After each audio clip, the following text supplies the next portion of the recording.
Okay, exporting. Now, exporting is another really important lesson. Probably say outside of folders, it's probably the second most important lesson in the library module. Uh, but exporting, it applies to both the library and the develop module. Okay, exporting is simply when you want to take a photo and move it out of Lightroom. You want to share it with the world. Whether it's on Facebook or if you want to print your image, you need to export it first. Okay, so let's see. Let's just go into this folder here so it's a little clean. So there's a couple ways to export. One way is you can highlight an image and you can click on this export button. Okay. Another way, the way I honestly prefer to do it, is I highlight my images and I go down to export. And then you see we have all of these uh, different settings here. Okay, so let's just start from the top.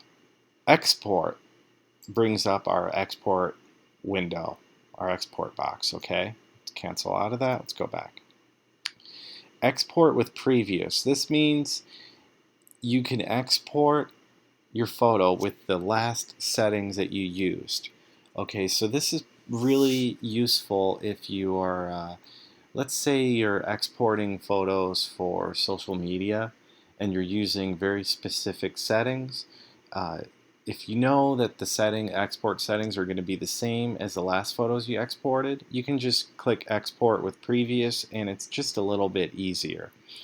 Okay, the Lightroom presets, to be honest, I don't really use these too often. You have export to DNG, export for email. Honestly, I don't use these too often. Now, these two things here, what this is these are separate HDR programs that I use. This doesn't really have anything to do with the exporting that we're talking about. All this is if I wanted to work with some images in these HDR programs, then it's going to export the images to those programs. And when I'm done with them, it'll spit them back into Lightroom. But we'll go back into that later. And then below that, we have our user preferences. And these are by far the most important things in the in export that we'll talk about today. Okay, so let's go into export itself. Okay, so let's start from the top. From this little drop-down menu, we have a few different options here. We can export to an email, we can export to a hard drive, to CD, or to Google. I always just keep it exported to a hard drive. It's just simpler that way. Okay. To be honest, I've never really used any of these other settings before. I export to my hard drive, which means it's going to go somewhere on my computer, and then from there I'll decide what I want to do to it. Okay?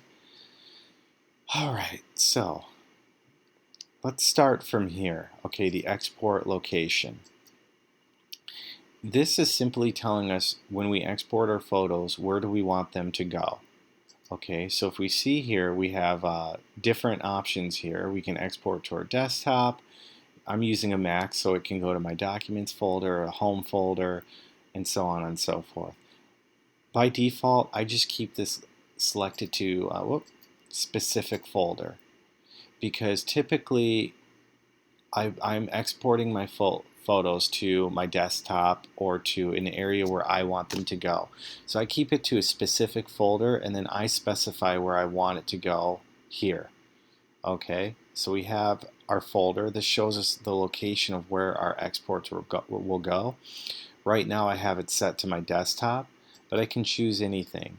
Okay, if I click choose, then it pulls up this little window that shows my hard drive and I can choose it to go anywhere that I want it to go. Okay, pretty simple. So we can click put into a subfolder. I don't really use this too often, or we can add it to a catalog. I don't really use this either. Okay, existing files. This is another thing that's important.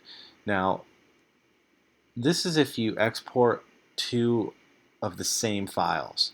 You can tell it to choose a new name for the file that you're exporting, or to overwrite your file without warning, or to just skip it. What you want to do is just keep this checked to ask what to do, because it's going to give you these options. Okay, now sometimes I'm exporting photos. I'll export a duplicate, meaning that it's slightly different from the original. So I might decide to overwrite it, or I'll want to keep both of them as a unique file name because I might want to compare them and keep the one that I like the most. Okay? All right, we can go ahead and close that. File naming. Again, this is telling us like if we want to name our file as it's going out. I don't really use this too often, but I guess it could be helpful if you wanted to give your file a specific name. You could do that here, okay? But I really don't use this too often, okay? Again, I'm not really a believer in renaming your files. Although, let's say if you were exporting your photos for like a photography contest, you might want to give it an individual file name so that way it shows up, when you're submitting your photos. But you can also rename your files on your hard drive. So I would still recommend to not mess around with your file names, okay? Okay, video. This is obviously if you're working with video, we won't even get into that. Okay, file settings. Now here is where we're really getting into the important stuff. We have the image format. This is giving us a bunch of different options. JPEG, which JPEG is the most common file format. If you're sharing it on the web, you want to use a JPEG. JPEG is one of the more universal file formats where it can be read on almost any computer, anywhere. So if you're exporting your files to show them on the web or anything like that, you're probably going to want to be exporting them as JPEGs. PSD, these are Photoshop files. So if you're exporting a photo that you intend to work with in Photoshop, you're going to use a PSD. Although I am going to show you that you can actually, if you have Photoshop, you can work on your photo in Lightroom and then you can send it to Photoshop from Lightroom and then work on it in Photoshop, save it in Photoshop, and it will pump it back into Lightroom. So that's kind of obsolete. You're never really going to use that. Tiff files are photo files that they have more color information in them. To be honest, I don't really use them. DNGs we talked about in the last video. DNG is just the file format that Photoshop and Lightroom use. And the original will be the original file. Okay, so that can be really helpful actually. Actually, let's see what that does here.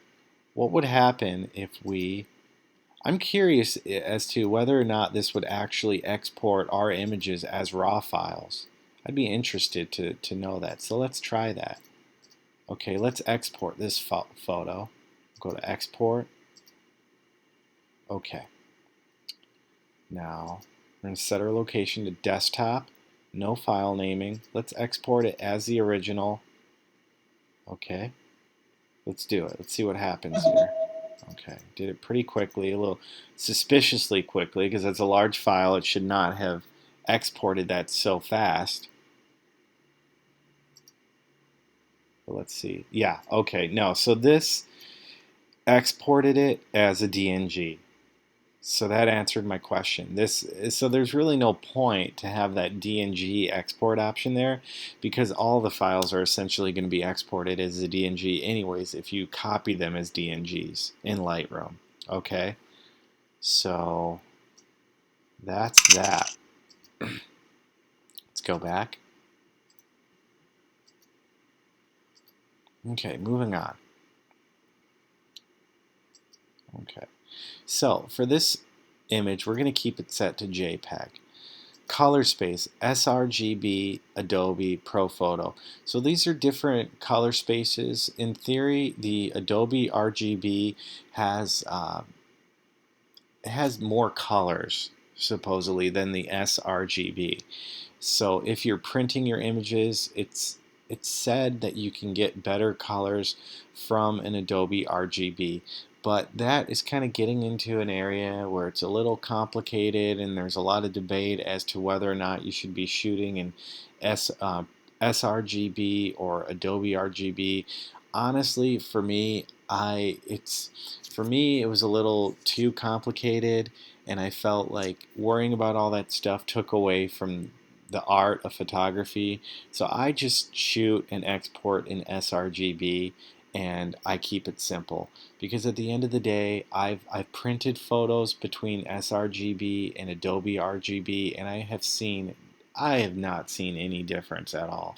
So for me, I just use sRGB and I leave it at that. It's just one less thing to have to worry about. But again, as I mentioned in the first video, this is a beginner's level class, so this is an area that you will have to look into on your own to really get a good recommendation on what you want to use for your photos. Okay. Quality. So this is the quality of the image. Now you can keep it set to 100 and your image is going to look great. But from what I've heard, you don't really start to see any kind of an image degradation until you get down below 50%. So you're going to see the same quality of image, but a much smaller file size if you go down to maybe about 80 on your files. Now, having said that, if I'm printing an image, I don't care about the file size. I just want it to have the highest level of quality possible. So if I was to print an image as a JPEG, I'm going to set it to 100 no matter what. But if I was going to be exporting to show my photos on a website or Facebook, I'm not going to want it to be at 100 because those websites are going to compress my photo anyways. So I want I want to find the best balance that I can between file size and image quality. So you're going to set this image depending on what you're exporting for. Limit file size to. So this is a handy little feature. Let's say you're exporting to the web and the website tells you you can only have images that are this certain size, okay?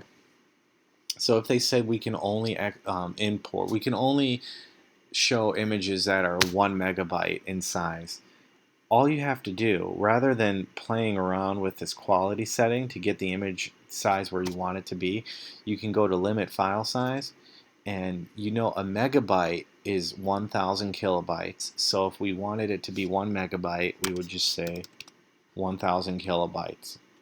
And the file will, Lightroom will adjust the quality settings to get it down to that file size. So that is a really handy tool to use. Okay. Image sizing. So this is telling you what you want the resolution to be set at. Recently I used this because I was exporting a photo for a website and it gave me these very specific parameters. It said that you can import photos that are 2560 wide by 1440 high. So I was able to go in, again, rather than exporting my images multiple times to get them where I wanted it to be, all I had to do was go in here and click Resize to Fit, and boom, I can put in my actual settings here. And you can either go by pixels, inches, or centimeters. Okay. Now, let's see here. We can also go by megapixels. Okay, Resize to Fit by megapixels. And let's see, we can go simply by the image on either a long or a short edge. The main thing I really use is width and height or megapixels. Okay, resolution. This is a complicated thing that we'll actually have to come back to later. Resolution pretty much shows what your pixels per inch should be, and you know what, I'm setting this one to higher. For some reason I had this set to 96.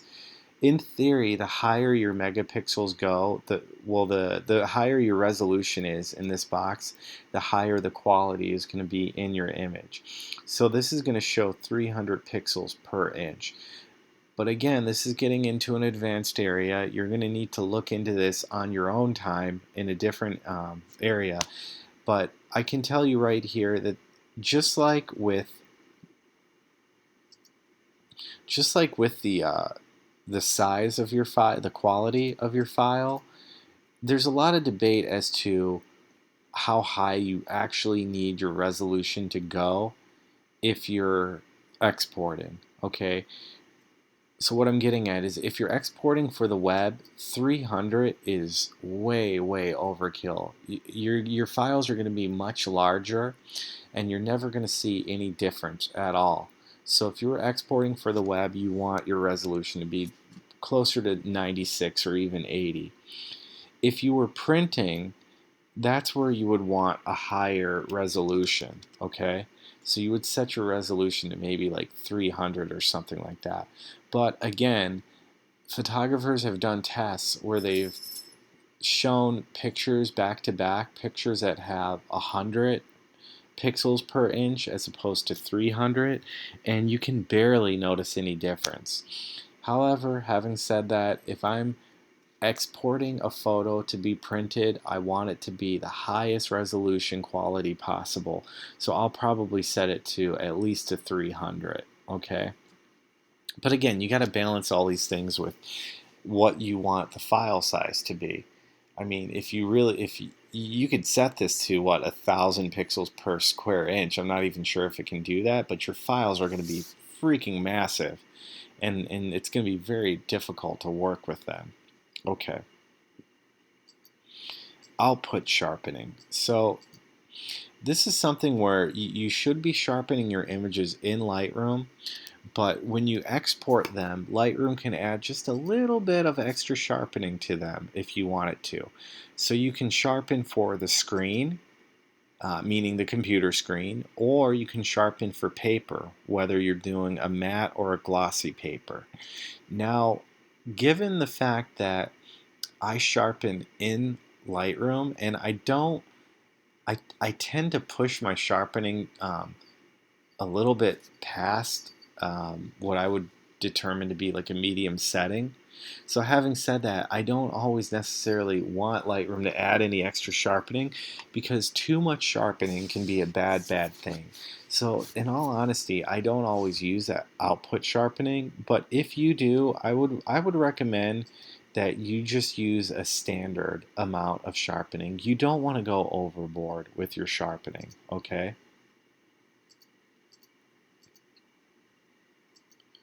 Okay, metadata. This is pretty much saying when you export your image, do you want all of the metadata to be within your image? You do. You always want your metadata to be in there. I can't imagine any situation where you don't want your metadata to be in there. But if you didn't want any of your metadata, and by metadata, metadata means it's the information that's in your photo, as far as like when did you take the photo, what camera did you take it with, what lens, were there GPS coordinates, what are the keywords, what was the rating that you put on your image. All of those things are metadata, and you want your metadata to be in your images, because if I were to export this photo and I wanted to load it onto my photography website, the photo website is going to know what all the keywords are, because that's all metadata that's stored in the file. So just keep it simple and keep this clicked to all.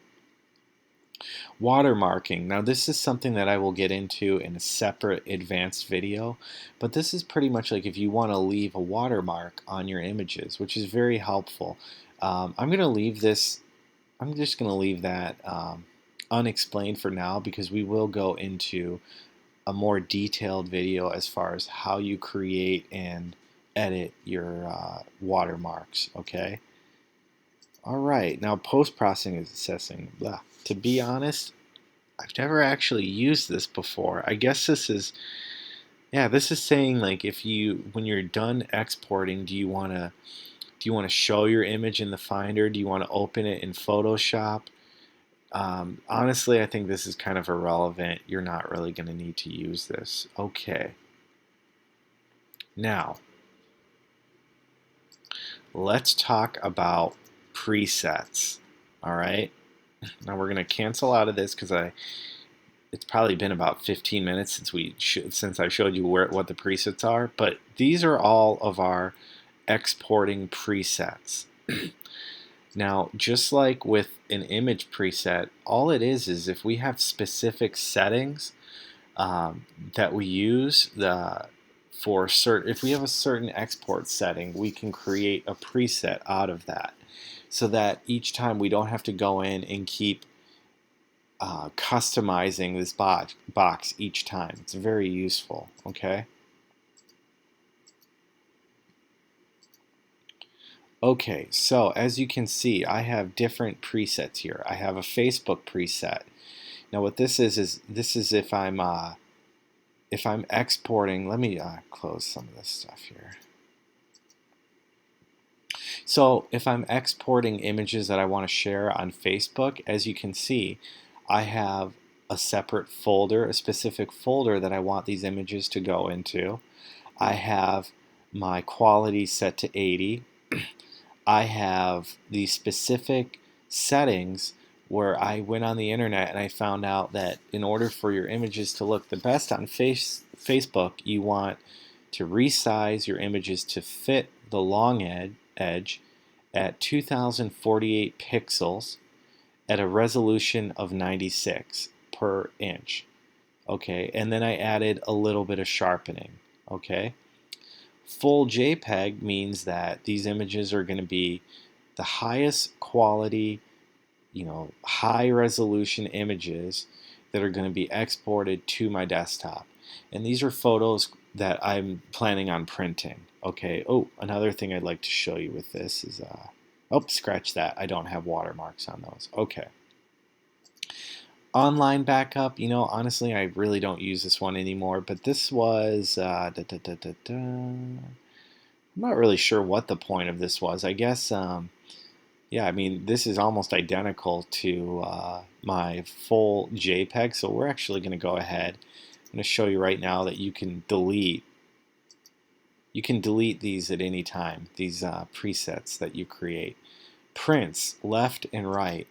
What this is these are the highest quality JPEG images that also have watermarks stamped to them. So you see, I have left and right. So obviously, in the left, the watermarks are going to be stamped on the lower left-hand corner, and the rights are stamped in the lower right-hand corner. Now, let's say we want to create if we want to actually create a preset. It's very easy to do. Okay, let's say we're going to create a preset. We're just going to call it test preset. Okay, we're going to do that. We're going to create it. Boom, there it is. Okay, now all we have to do here is, set the settings. Okay, let's just say we want this to be originals with, well, let's see, that's a bad example. We want this to be JPEGs at a ridiculously low image quality with a ridiculously high output sharpening. Okay, now we have our settings. Now, in order to apply these settings to this preset, all we have to do is right-click and we update with current settings. And then we can even rename our preset. So we could rename this a really pointless preset. And there we go. There we have it. Okay. But you can see when I click on any of the other presets, it changes to all of the settings that I've established for that preset. Okay, we're going to go ahead and delete this. Now let's export. Now that you understand that, let's go ahead and export. Let's export this image. Let's say we want to export it to Facebook. All we're going to do is we're going to right click. We're going to go down to export and then click our Facebook user set. Click. So now it's telling us that it's exporting there. That little tone means that our exporting is done. So we're going to go into our folder. We have it set to Facebook, and then there's our image. Now, on a Mac, I don't know how it works on a PC, but this is one of the reasons why I switched over to a Mac from a PC. It's because the interface is very slick. If we wanted to share this online, it's pretty easy to do that from here. We can right click, we can go to share, and then we can either share it as a text message, an email. In this case, we're going to say Facebook. And all we have to do is we can type a little message in here. Check out this really cool image. And then all we have to do is click post if we want to. I'm not going to post this image on Facebook right now. Not that I don't like it, I just don't feel like posting it. And that's it. Can't think of anything else that I can share with you about exporting, but hopefully this was very informative and helpful for you. Have a good one.